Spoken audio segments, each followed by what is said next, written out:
Hola Nicolás, buen día, ¿cómo estás? Pero muy bien, aquí estamos con Vanessa y con ganas de conocer tu visión luego de los datos que se registraron ayer. 2,1 el dato de julio de la inflación en Neuquén, decíamos levemente por encima de la media nacional, algo que ya se viene mostrando también en Neuquén. Sí, la verdad, bueno, hola Vanessa, buen día. Me Buen quedé día. pensando en la panadería en Coquitos. Ah, y a esta hora, En si no Coquitos. desayunaste todavía, Juan Manuel. Claro, por eso arranqué escuchando eso y me quedé, Bueno, me te quedé ahí invitamos, cuando clavado en las quieras, ganas de la panadería. te invitamos unas medialunas de Coquitos. Bueno, ahí estaremos. Bueno, con respecto a lo que decían, sí, en general ya en los últimos meses es una costumbre que la inflación de Neuquén esté por encima de la nacional. Obviamente tuvimos una inflación nacional de 1,9%, que tiene una leve aceleración respecto al mes anterior de junio, que estaba en 1,6%, pero ya marcando el tercer mes consecutivo por debajo del 2%, algo que no pasaba desde 2017, con lo cual la senda de baja de inflación a nivel nacional sigue su rumbo, más allá de una pequeña suba. Seguimos con los números que se vienen planteando no solo del gobierno nacional, sino que la mayoría de las consultoras y datos privados que vienen hablando de sostener o de este sostenimiento de la baja de la inflación. Neuquén siempre un poquito más alto, más que nada por la suba impulsada por el aumento de alquileres y lo que tiene que ver con servicios, que suele estar en la región, principalmente en nuestra provincia, con toda la actividad y demás, por encima de la media nacional, con lo cual siempre estamos un poquito por encima. O sea, vivienda y servicios fueron los que movieron más la aguja. Sí, en Neuquén vivienda, agua, electricidad y gas, 4,3%. Claro. Y aumento de alquileres 8%, con lo cual ahí es donde más Importante. Donde más repercusión tiene. El transporte también, ¿no? Fue una variable que subió bastante. Sí, porque subieron los combustibles y el transporte urbano, ahí tuvimos en Neuquén 4,4% de suba. Bien. También impactó para que suba, digamos, a nivel provincial la inflación por arriba del 2%. Y Mangieri, ¿por qué uno escucha justamente que la inflación está en franco retroceso, pero en el cotidiano uno no siente ese alivio? Esto es porque el sueldo ha quedado estancado y si bien vienen a la baja las subas, siempre hay un incremento y es como que uno nunca llega a ponerse en línea con esos aumentos por ese retraso salarial. ¿Por qué esa sensación de que no hay alivio?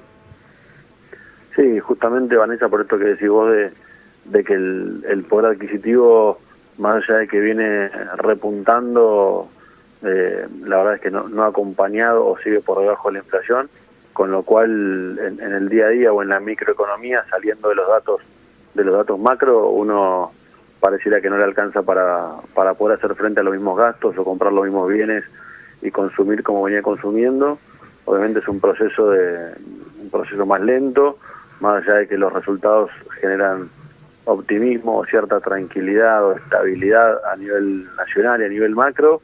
En la diaria todavía seguimos esperando esos beneficios o esperando que ese acompañamiento o crecimiento del salario real, sin entrar en qué sectores o en si los jubilados, si el salario privado, si el salario público y demás, hablando de algo en general, seguimos viendo eso por debajo y es lo que necesitamos que se iguale o equipare con los datos de inflación para poder empezar a recuperar parte de ese poder adquisitivo que se vino perdiendo en los últimos años. Claro, es cierto que la inflación ha ido descendiendo, no al punto de deflación, pero sí no tenemos esos números que teníamos hace un par de años. ¿Sigue siendo una inflación elevada comparado con otros países de la región? Sí, obviamente cuando comparás, más allá de que esto que vos decías, que nosotros no estamos acostumbrados en los últimos años, lamentablemente, a tener estos números, estamos pensando en una inflación del 36-37% anual, o sea, interanual, que está muy lejos de lo que tienen los países de la región, como puede ser Chile, Brasil, Uruguay, ni hablar los países del primer mundo como Estados Unidos y algunos países de Europa, que quizás tienen la inflación anual que nosotros tuvimos este mes.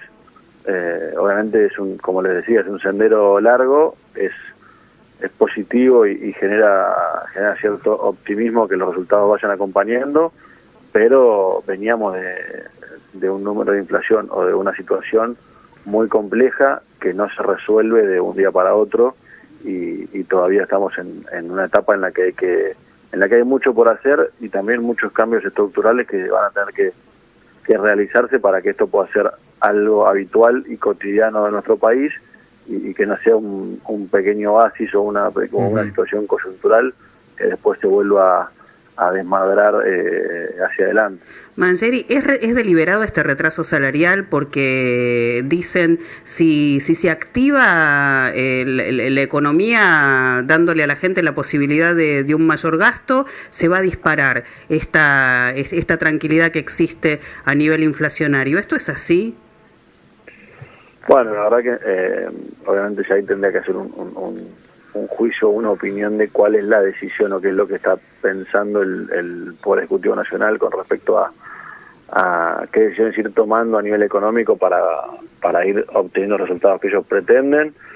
Sí sabemos que obviamente el poder adquisitivo o el salario promedio en dólares está casi un 20% por debajo de la inflación.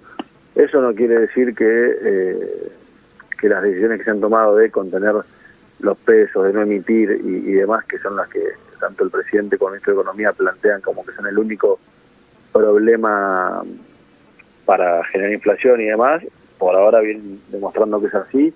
Hay que ver si, por ejemplo, una suba del dólar como la que tuvimos este mes, que fue casi del 15%, impacta ahora en agosto, o si empieza a haber más consumo o más movimiento en el día a día, como vos decías, también eso puede generar cierta presión o cierta repercusión en los precios, pero en principio te diría que con la parte teórica y la decisión de no emitir y de tener controlada la base monetaria, evidentemente el gobierno nacional viene haciendo los deberes en lo que tiene que ver con inflación y lo viene manejando de una manera correcta para lo que veníamos acostumbrados.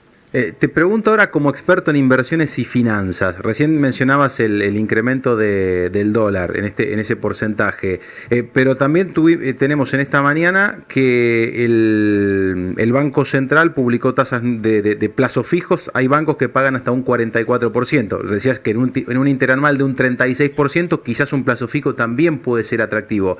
Aquel que tiene unos pesos, que quiere invertir, ¿qué le recomendás? Sí, hoy estamos ya llevamos unos cuantos días de mucha volatilidad en lo que tiene que ver con tasas. Desde que dejaron de existir las LEFI, hubo obviamente un tema de pesos más que nada en bancos, cuestiones quizás más técnicas que para la persona común, digamos, el ciudadano de a pie, es difícil explicar cuestiones puntuales o técnicas como lo que sucedió con esto.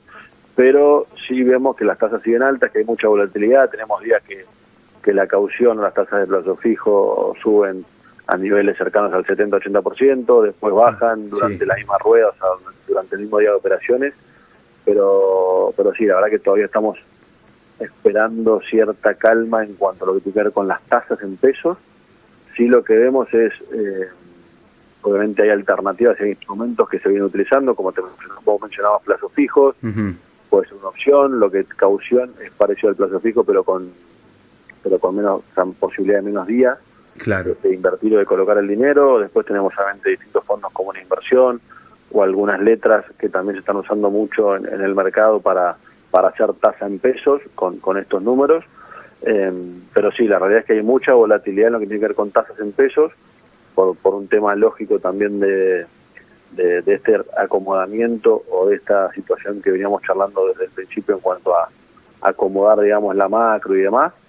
Pero bueno, obviamente eso genera que también haya que estar al resguardo o al cuidado, como hablamos siempre de la inflación. El que tiene algo de pesos, intentar, no sea que la inflación viene bajando, debe tener cuidado para preservar el poder adquisitivo de si lo tiene, si no lo va a necesitar, que lo pueda colocar en alguno de estos instrumentos que mencionamos, para sostener, digamos, un poder adquisitivo y no perder con la inflación. Y después también ser cautos y estar cuidadosos con cómo se vaya moviendo el tipo de cambio, más allá de que venimos con cierta estabilidad y con este esquema de bandas, por ahora sin grandes novedades. En julio tuvimos un aumento del el tipo de cambio muy para arriba de lo que fue la inflación y demás, y va a haber que estar atento ahora en agosto cómo avanza esa situación para ver si repercute en inflación, si repercute en otras decisiones, cómo impacta principalmente también de cara a lo que tiene que ver con la política, que en nuestro país siempre genera ruido en la economía rápidamente. Bien. Juan Manuel, gracias por estos minutos, un placer enorme. Muchas gracias. No,